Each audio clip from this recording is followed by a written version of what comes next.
fazer a leitura a partir do versículo 12. A primeira parte, eu acredito que você já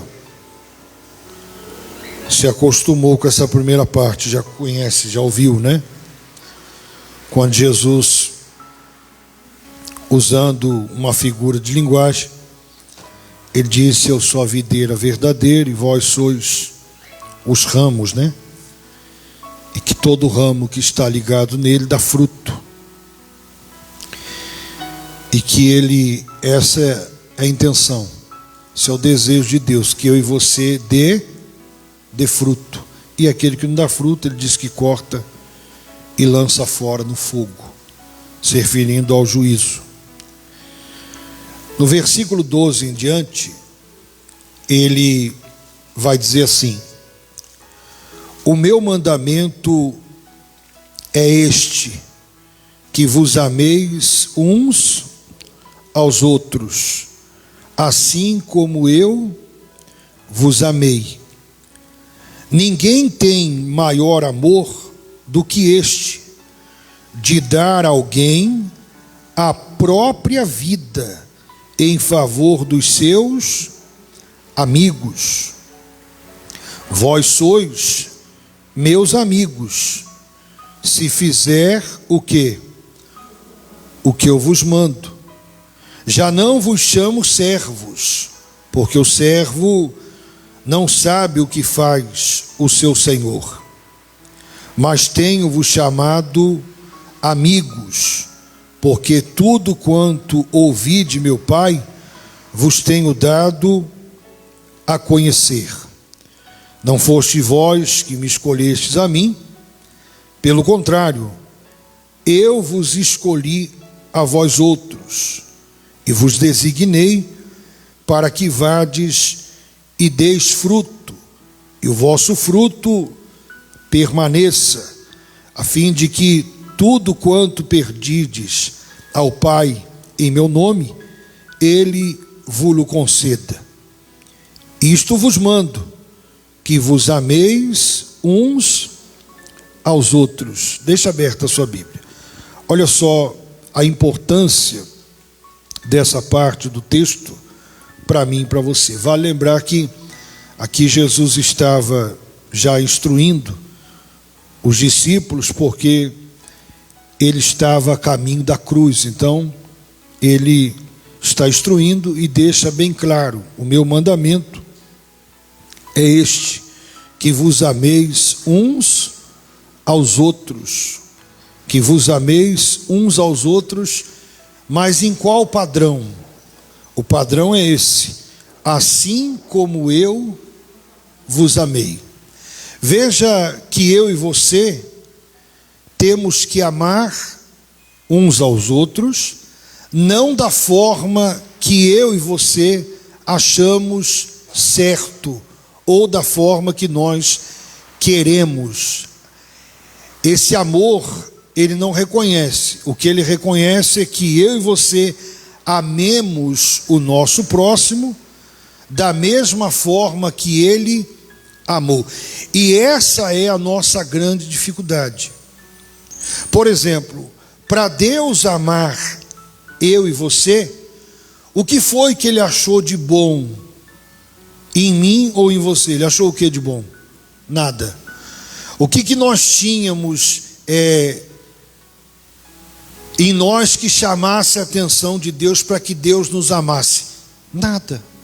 Ele simplesmente nos amou, porque Ele é amor, e Ele nos amou. Não merecíamos nada, não tínhamos nada para oferecer para Ele, mas mesmo assim Ele, pela sua bondade, pela sua misericórdia, Ele nos amou. Mas e eu e você? Não, eu e você não. Eu e você, nós temos uma lista. Nós amamos a quem nós queremos amar, e do jeito que nós queremos amar, e na hora que nós queremos amar. Essa é uma das grandes deficiências do cristianismo nos dias de hoje. A teologia, ela pode ser muito boa. A doutrina, a ortodoxia, a seriedade da igreja, aliás, nós falamos um pouco sobre isso na quarta-feira. Mas se nós temos uma boa teologia, se nós temos a ortodoxia boa, a doutrina é saudável, etc., mas nós não amamos as pessoas, a nossa teologia não serve para nada. Não serve para nada. Veja que quando chega a carta à igreja de Éfeso, lá do Apocalipse, a denúncia era que eles deveriam voltar ao primeiro amor. Tudo que eles faziam era correto, a doutrina era boa, mas estava faltando o amor. Não existe nada, preste atenção, você que está aqui e você que está me assistindo agora. Não existe nada mais transformador do que o amor. Nada. Nada mais transformador do que o amor. Às vezes, nós mesmos jogamos pessoas no inferno por causa das nossas atitudes. Aquele que está mal, aquele que está caído, ele já está caído, ele já está mal, e ele precisa só de uma coisa: alguém que o ame, alguém que se interesse por ele, alguém que queira cuidar dele, porque foi exatamente isso que Cristo fez por mim e por você. E ele cuidou a tal ponto e nos deixou o exemplo a tal ponto dele dar a própria vida dele por amor de nós. A única solução para nos resgatar era ele entregar a sua própria vida, e ele fez isso. E às vezes nós dizemos que somos cristãos, brigamos, etc., e todo mundo quer estar com a razão, e às vezes nos falta esse amor para com o próximo. Às vezes uma palavra, uma atenção que você dedique para aquela pessoa, você pode levantar aquela pessoa, você pode curar aquela pessoa. Lembra quando Jesus fala da parábola do bom samaritano? Que o homem estava caído lá no caminho, foi assaltado, estava lá. Vem o sacerdote e passa longe, como quem diz: isso aí não é problema. E esse é o nosso problema. Esse é o nosso problema. Olharmos para a situação do próximo, olharmos para a situação da sociedade, olharmos para a situação de outras pessoas e dizemos o seguinte: isso aí não é problema, e problema seu, e muito seu, porque eu e você recebemos de Deus o antídoto para ajudar aqueles que estão perdidos, aqueles que estão sem perspectiva nenhuma. Nós recebemos de Deus isso. Deus nos deu isso. Mas o sacerdote passa e não quer nem saber.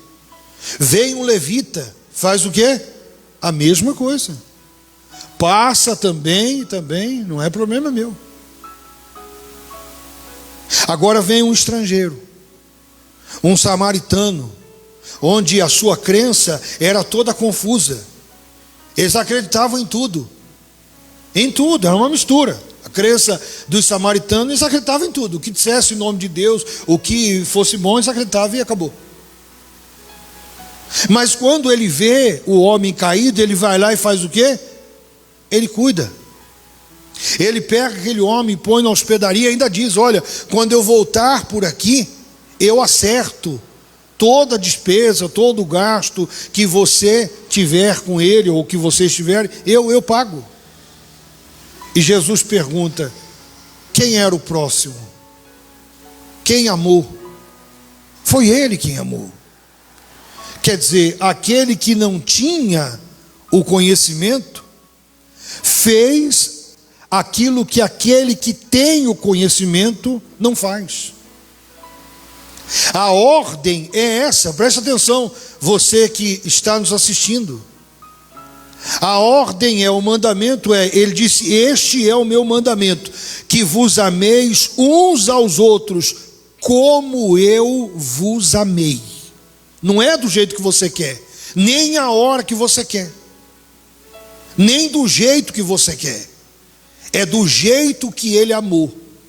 Ele me amou, ele te amou, ele nos amou, sem merecermos nada.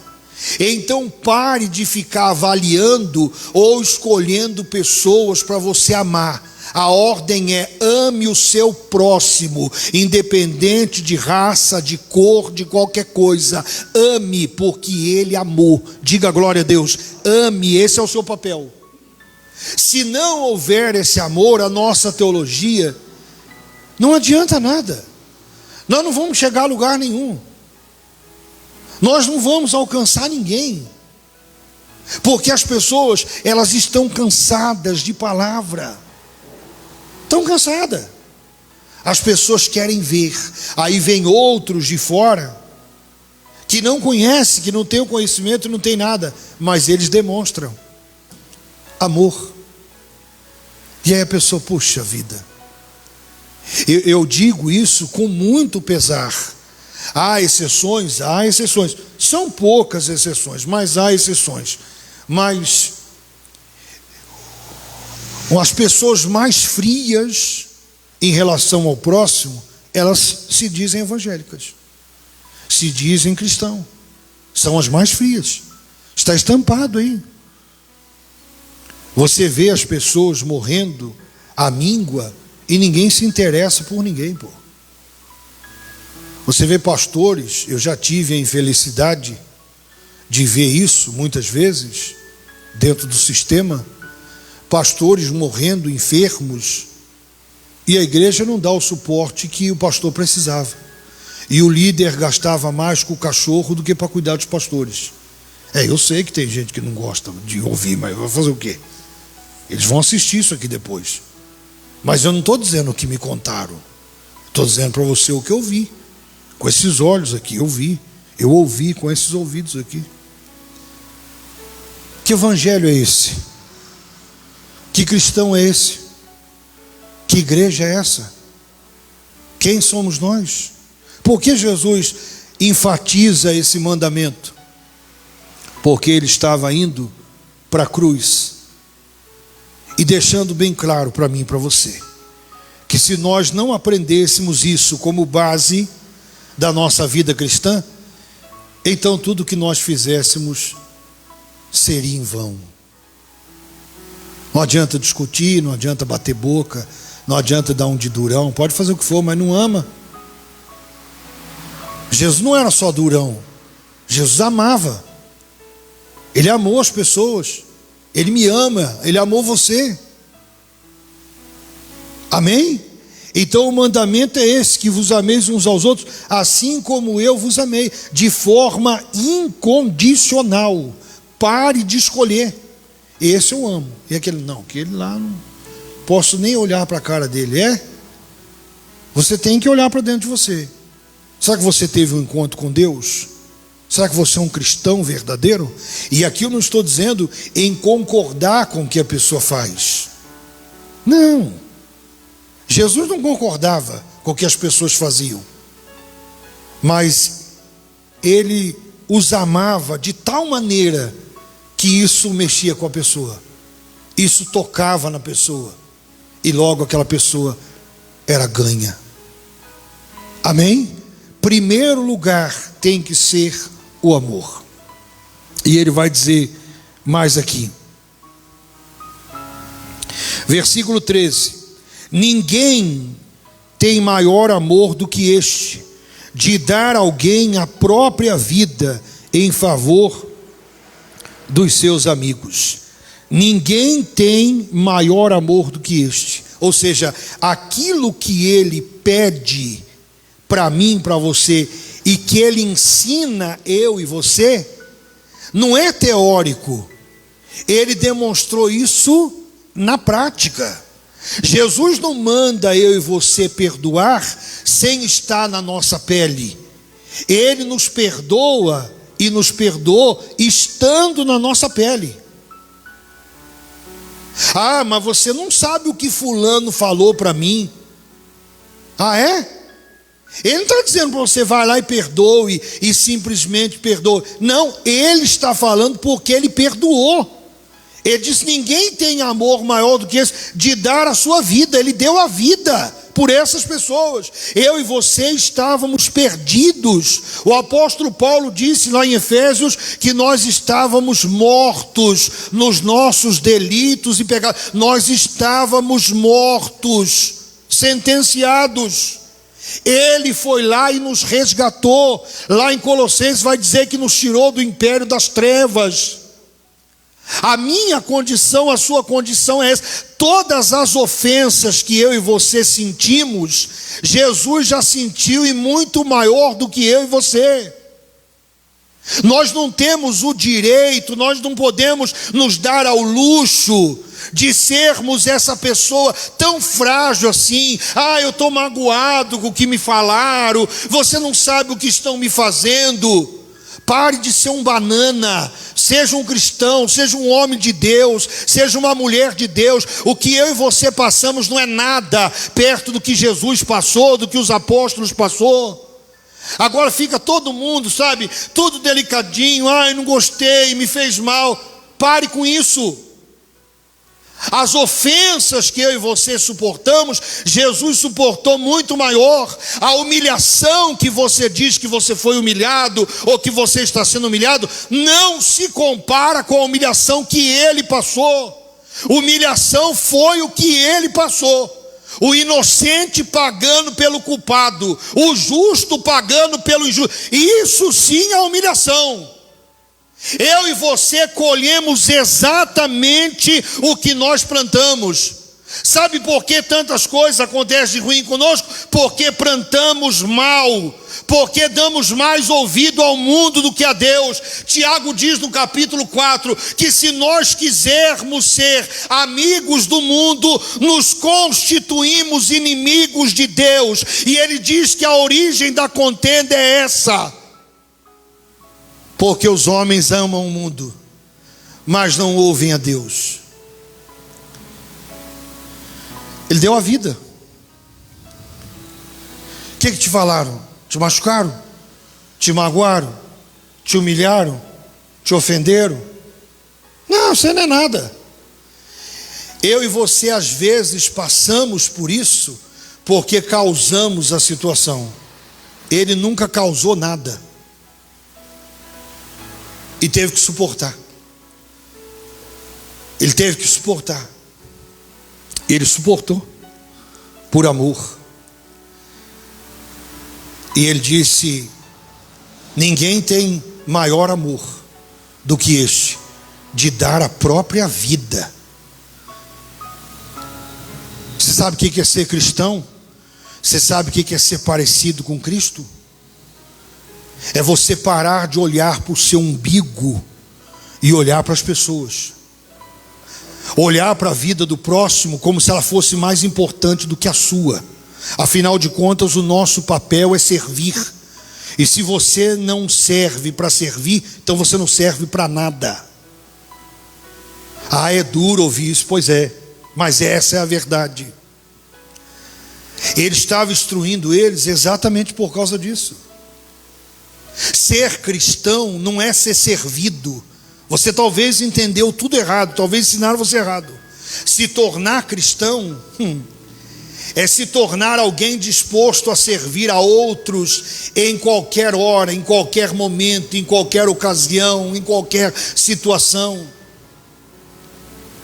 O cristão não avalia se ele pode, se dá, se ele tem como, se não vai causar transtorno. O cristão, ele se entrega a serviço de Deus. Ele imita Cristo, ele parece com Cristo, mas ninguém quer. E quando eu digo ninguém, eu me refiro à maioria. A maioria não quer. Todo mundo quer passar a mão na Bíblia e na igreja, ser o crentinho e se fechar no seu mundinho. Isso aí está errado. Isso aí está errado. É o que todo mundo quer. Eu não quero problema, cada um cuida da sua vida. Não. Você foi chamado para levar a vida para as pessoas. Não, mas eu não sou obreiro, não sou pastor. Não, só de você ser membro, só de você ser discípulo. Aliás, o membro só está no corpo porque ele tem uma função. Porque se ele parar de funcionar, significa que ele está o quê mesmo? Aí está doente, então, Então tem que cuidar do membro. Ele demonstra isso. Versículo 14. Vós sois meus amigos, se fazeis o que eu vos mando. Olha só, ele dizendo o seguinte: os discípulos naquela ocasião, e agora eu e você, nós somos amigos dele quando fazemos o que ele nos mandou. Ao contrário de amigo, é o quê? Inimigo. Não, inimigo. Leia na sua casa Tiago capítulo 4. Quando você se sujeita à vontade do mundo, você se constitui. Não adianta querer ficar isolado, que você não vai ficar. Ou você e eu somos amigos de Deus, ou então nós somos o quê? Não tem outro lugar. Não, mas eu queria uma outra posição, sabe? Eu não sou amigo, mas também não chego a ser inimigo. Não, se você não é amigo, a Bíblia diz que você é inimigo. E para ser amigo, ele disse: vós sois meus amigos, se fizer o que eu vos mando. O que eu vos mando. Se eu e você quisermos ser amigos dele, precisamos nos sujeitar a ele. A pergunta é para você que está aqui e você que está me assistindo: o que você está fazendo da sua vida, foi ele que mandou? As decisões que você tem tomado, foi ele que mandou? O estilo de vida, o comportamento que você tem, foi ele que mandou? Ou você está seguindo a cultura? Você está seguindo o mundo, a moda? A quem você está seguindo? Quem foi que mandou você fazer isso aí? Pergunte isso para você. Não, comigo é assim, comigo fez, para mim faça bem feito. Foi ele que mandou você fazer assim. Não foi ele que mandou, é eu que faço. Então você é inimigo. É porque para ser amigo tem que fazer o que ele mandou. Você fez o que ele mandou? Não, então você é inimigo. Isso é muito sério. E ninguém, a grande maioria, né? Eles não querem ouvir isso aqui. Eles não querem ouvir isso aqui. Eles querem ouvir sobre vitória. Fala comigo, Deus, fala comigo. Ei, Deus falando contigo, aqui ó, falando.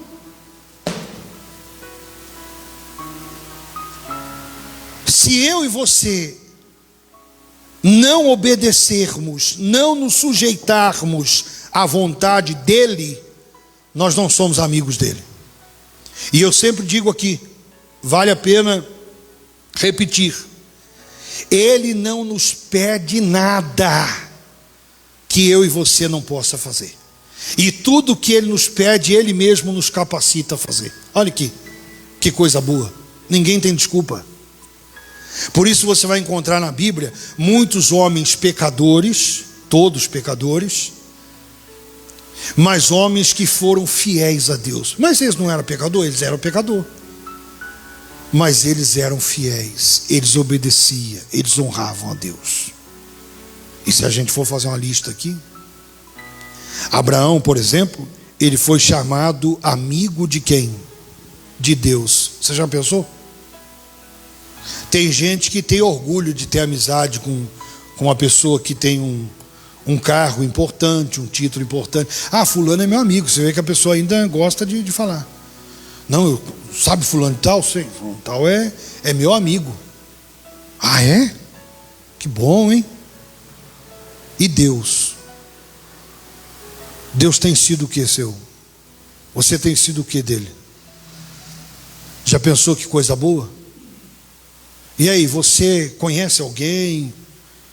Tem alguma influência? Tenho. Ah, então você tem um amigo. Tenho.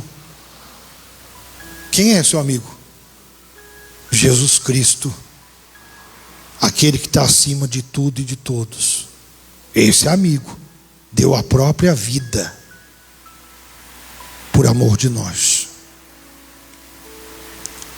Hoje, por exemplo, você que está aqui, você que está me assistindo, e são muitas pessoas, quando encerrar isso aqui, que eu e você possamos estar transformados, e que possamos encerrar esse culto aqui, não eufórico, não gritando, vibrando, mas que a gente saia daqui envergonhado, e que você também, quando desligar a live aí, você desligue envergonhado, por quem eu e você fomos até hoje.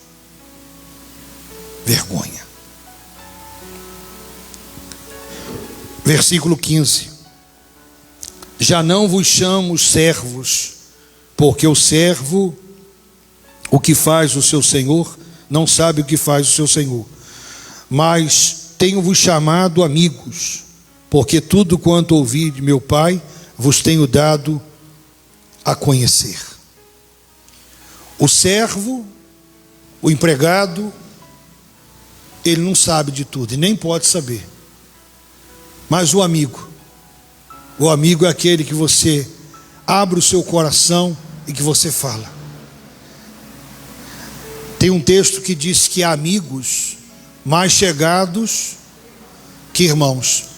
Às vezes sente seguro em contar algo para um amigo e não conta para um familiar. Mentira ou verdade? Amigo. Coloca uma coisa dentro de você. Nós somos um ser que necessita de relacionamento. Ainda que você tenha poucos amigos, mas ninguém vive sem amigo. Coloque isso dentro de você. Ninguém. Esqueça isso aí. Deus nos fez para nos relacionar. Quando Deus fez Adão, ele percebe que não é bom. Deus disse que não é. Se ele disse que não é bom, não é bom, irmão. Que o homem viva, aí ele vai e faz uma auxiliadora. Faz a mulher. Não é bom. Tem que ser seletivo às vezes? Tem. Mas todo mundo precisa de amigo.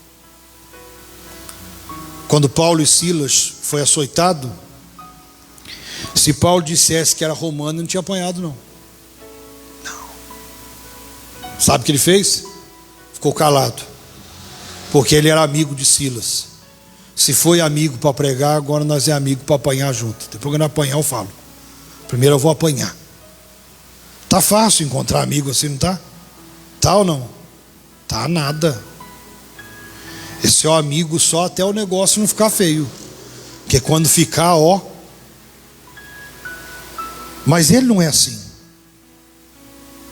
Ele não foi assim e nunca será assim. Jesus é o nosso amigo. Ele é aquele que está conosco. Ele é aquele que nos revela a verdade. Ele diz: tudo que eu recebi e ouvi do Pai, vos tenho falado. Eu vos tenho falado. Versículo 16: não fostes vós que me escolheste a mim, pelo contrário, eu vos escolhi a vós outros, e vos designei para que vades e deis o quê? Fruto, e o fruto permaneça, a fim de que tudo quanto pedirdes ao meu Pai em meu nome, Ele vos conceda. Amém?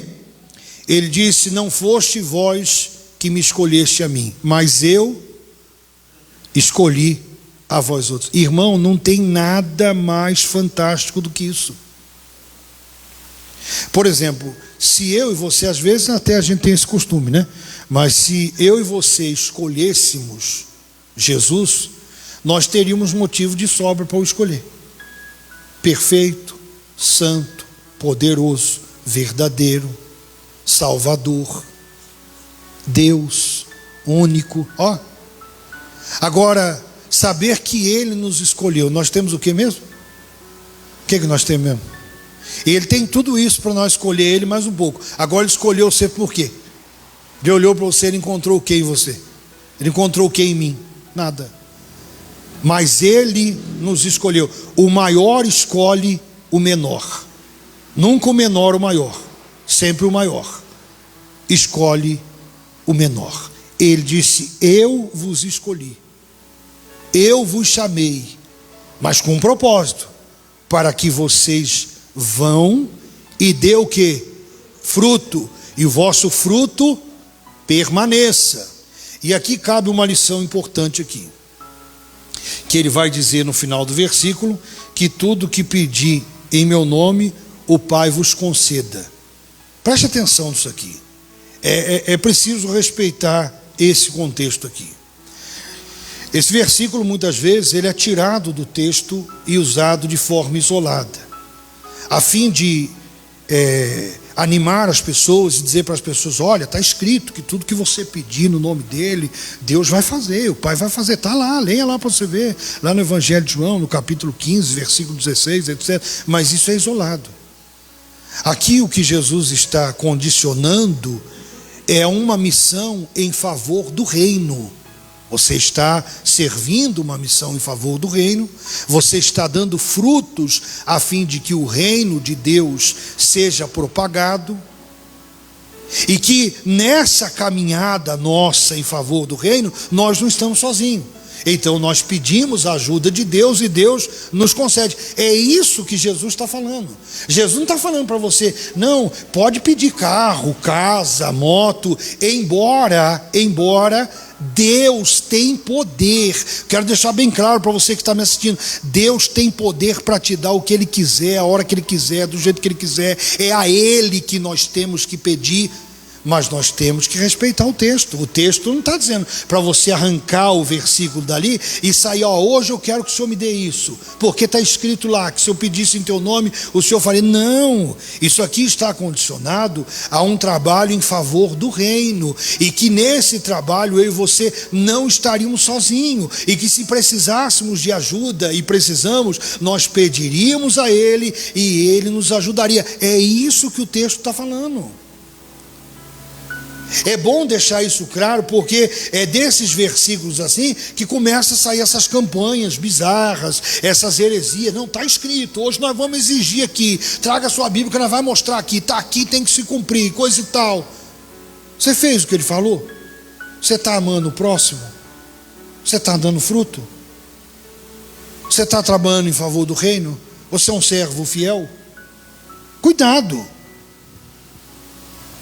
Versículo 17, olha só ele enfatizando de novo: isto vos mando. Ele está dando uma ordem, ele não está pedindo. Ele disse: isso vos mando. O que ele manda? Que vos ameis uns aos outros. Isto vos mando, eu estou mandando, é uma ordem, que vocês amem uns aos outros. E se nós entendermos isso, isso é glorioso. Não cabe aqui egoísmo. É para amar uns. Eu amo você, você me ama, nós amamos o outro nos ama, e esse amor vai se alastrando. Não é o vem a nós, é para amar uns aos outros.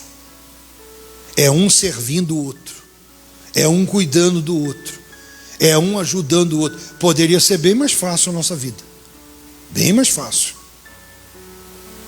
Versículo 18: se o mundo vos odeia, preste atenção nisso aqui, sabei que primeiro do que vós outros me odiou a quem? A mim. Se vós fosseis do mundo, o mundo amaria o que era seu. Como todavia não sois do mundo, pelo contrário, dele vos escolhi, por isso o mundo o que? Vos odeia. Lembrai-vos da palavra que eu vos disse: não é o servo maior do que o Senhor. Se me perseguiram a mim, também perseguirão a vós outros. Se guardaram a minha palavra, também guardarão o quê? A vossa. Tudo isto, porém, vos farão por causa do meu nome, porquanto não conhecem aquele que me enviou. Preste atenção, olhe para mim. Deixando bem claro para os discípulos, na instrução seguinte: não se espante, não se assuste, não estranhe se o mundo vos odeia. Aliás, é exatamente isso que vocês devem esperar, que o mundo vos odeie. E por que vocês têm que esperar isso? Porque primeiro odiou a mim. Primeiro odiou a mim. Eu fui odiado. Logo, se vocês seguem o mesmo caminho, vocês também serão o quê? Odiados. Irmão, eu falo isso aqui direto.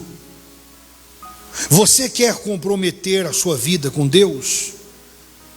Cuidado com a política da boa vizinhança. Isso é prejudicial. Isso é prejudicial. Amar as pessoas, e é um dever, é uma ordem, é um mandamento, é de forma incondicional. Não significa que eu e você concordamos ou exercemos o mesmo comportamento das pessoas, ou do mundo. O mundo é natural, Jesus está dizendo para eles, e para nós, que o mundo vos odeie, porque primeiro odiou ele. E aí ele vai dizer: vocês não lembram que eu já tinha dito que o servo não é maior do que o seu senhor? E se perseguiram a mim, perseguirão a vós outros?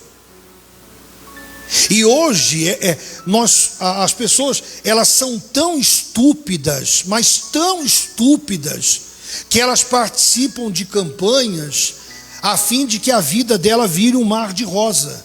É porque não ensinaram para ela ainda o que é ser cristão. Isso é uma estupidez. Eu não quero problema, mas Jesus tinha problema. Os apóstolos tinham problema. A questão é: qual é o seu problema? E por que você tem esse problema? Tem problemas que você causa, tem outros que são inevitáveis, porque estamos do lado da verdade, não misturamos luz e trevas, e ainda você busca uma vida aqui nessa terra, tranquila, sem problema nenhum. Não, meu amigo, você está no lugar errado. Não, e não foi isso que ele prometeu. Ele disse: nesse mundo tereis aflições, e muitas aflições. Odiaram ele, perseguiram ele, e hoje ninguém quer ser odiado e nem perseguido. Qualquer coisinha já vira grichê para todo mundo. Eu estou sendo perseguido, eu estou sendo perseguido. E você queria ser o quê? O que você quer ser? Você quer ser aplaudido? Você quer ser reconhecido? Você quer que as pessoas, numa linguagem bem chula, que a minha avó falava, você quer que as pessoas fiquem lambendo você? Porque ele foi odiado, ele foi perseguido. Não espere outra coisa. Do mundo é só isso que aqueles que pregam a verdade podem esperar: perseguição, ódio, calúnia, essas coisas. Ele disse: o servo, eu já tinha falado para vocês, não é maior que o Senhor. Só faltava essa: o Senhor sofre, o Senhor passa e o servo está numa boa. Não! O Senhor passa, o Senhor passou, o Senhor venceu, o Senhor foi glorificado. O servo vai passar, se permanecer com Deus, vai vencer, e no final de tudo vai ser glorificado. Esse é o caminho, esse é o trajeto nosso, não tem como mudar. Então pare, não estranhe nada disso. O apóstolo Pedro vai usar também esse termo lá na sua carta: não estranheis o fogo ardente que surge no meio de vós, destinado a provar-vos. Está estranhando por quê? Está achando estranho o quê? Não, você sabe, as coisas estão uma luta para mim. É? Essa pessoa que estaria como? Como é que você queria que fosse? Queria acordar cedo de algum buquê de rosa na sua porta? Chocolatinho quente? O que você está querendo? É guerra, irmão. Batalha, luta. E é bom que seja assim, porque não é para você acostumar aqui. A nossa pátria não é aqui. Nossa pátria é no céu. Aqui é só peregrinos e forasteiros. Está passando. Está passando. Daqui a pouco a gente já não está mais aqui. As pessoas que se encantam demais com as coisas terrenas, que se impressionam demais com as coisas da terra, é porque elas não entenderam do plano da salvação. Porque a hora que ela entender, ela vai sentir como Paulo: eu desejaria partir e estar com quem? Que é infinitamente melhor. Não se acostume, não. Aqui não é nosso lugar, não. Versículo 21. Tudo isto, porém, vos farão por causa do meu nome. Essa é a única perseguição que vale a pena, é essa, tá? Pelo nome de Cristo e pela verdade. Não porque você deu mau testemunho, ou porque você é o causador. Essa aí não traz resultado nenhum. Porquanto não conhecem aquele que me enviou. Se eu não viera, nem lhes houvera falado, pecado não teriam, mas agora não tem desculpa do seu. Ou seja, olhe para mim, se eu e você errarmos, sem conhecer a verdade, e sem sermos avisados, logo estamos na nossa ignorância.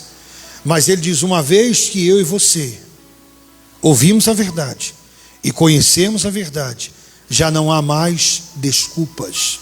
Por isso ele diz, conhecereis o quê? E a verdade.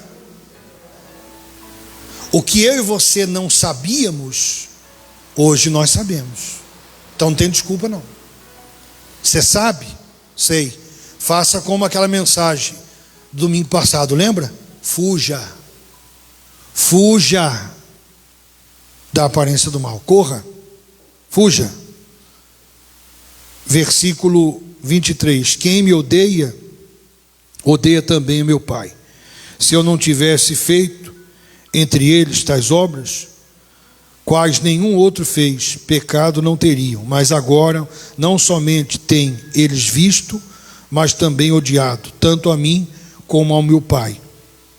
Isto, porém, é para que se cumpra a palavra escrita na sua lei. Odiaram-me sem o quê? Sem motivo. Quando, porém, vier o Consolador, que eu vos enviarei da parte do Pai, o Espírito da verdade, que dele procede, esse dará testemunho de mim. E vós também testemunhareis, porque estáis comigo desde o princípio. Ou seja, os ímpios, uma vez que nós anunciamos também a verdade, Jesus diz aqui no versículo 25, que uma vez que nós anunciamos a verdade, damos frutos, apresentamos testemunho de transformação de vida, eles também não são vítimas, porque eles estão vendo, estão ouvindo, mas não querem. Não há desculpa para ninguém. Como eu sempre digo aqui, não haverá nenhum inocente no inferno. Jesus disse, eu vim, eu me manifestei, eu falei, eu apresentei, fiz milagres, dei testemunho, estive no meio deles, mas eles não quiseram. E se cumpriu o que estava escrito: me odiaram sem motivo. Sem motivo. Que eu e você possamos guardar essas palavras no nosso coração. E não só guardar, que possamos sair daqui cumprindo essa ordem. Que a gente vá e dê o quê? E dê frutos. Se o mundo aceitar você numa boa, tem alguma coisa errada. Tem alguma coisa errada. As lutas, as ofensas, o ódio, a perseguição que nós enfrentamos, Jesus enfrentou muito maior. A prova de que alguém recebe, olhe para mim, aqui também cabe uma lição importante aqui nesse versículo 26. A prova de que alguém recebe o Espírito Santo não é você rolar, pular, falar línguas, nada disso. Qual o papel do Espírito Santo? O papel do Espírito Santo é testemunhar a favor de Cristo, levar a verdade de Cristo. Logo, se eu tenho o Espírito Santo e ele age em mim, e ele está em mim, então eu me torno uma testemunha viva. Lembra da promessa lá de Atos, capítulo 1, versículo 8? Mas recebereis poder ao descer sobre vós o Espírito Santo, sereis minhas testemunhas, tanto em Jerusalém, como na Judéia, em Samaria e até os confins da terra. Evangelho genuíno, verdadeiro, fala dele, mostra ele, apresenta ele. Tudo é nele. Tem muito palestrante motivacional em cima do altar, que às vezes, como um simples palestrante, ele até seria um bom palestrante, mas fora do púlpito. Ele não é pregador. O pregador não foi chamado para dar palestra, e nem para ficar com palavras motivacionais. O pregador foi chamado para anunciar o reino, a verdade de Deus, chamar as pessoas ao arrependimento. Amém?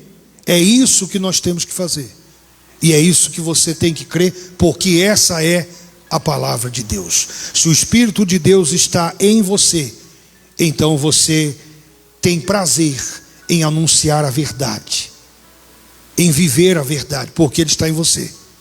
É ele que conduz você. Lembra o que Paulo disse? Que se nós andarmos no Espírito, então não vamos satisfazer a vontade da carne. Por quê? O que é andar no Espírito? Andar no Espírito é ser orientado por ele, conduzido por ele. E é impressionante, porque o Espírito Santo, todas as vezes que eu e você nos propomos a fazer algo, e esse algo é errado, ele te incomoda, ele te avisa. Você não anda no Espírito porque você não quer, não é porque o Espírito ele não está nem aí com você, porque ele incomoda você. Isso aí está errado, hein? O sinal vermelho logo vem. O problema é que às vezes a gente é infrator, né? Ele dá sinal vermelho, mas a gente passa com tudo. E depois? Tem multa? Não? Tem, né? Mais do que multa, né? Tem consequência? Não? Tem consequência. Guarde isso. E que possamos sair daqui para dar frutos.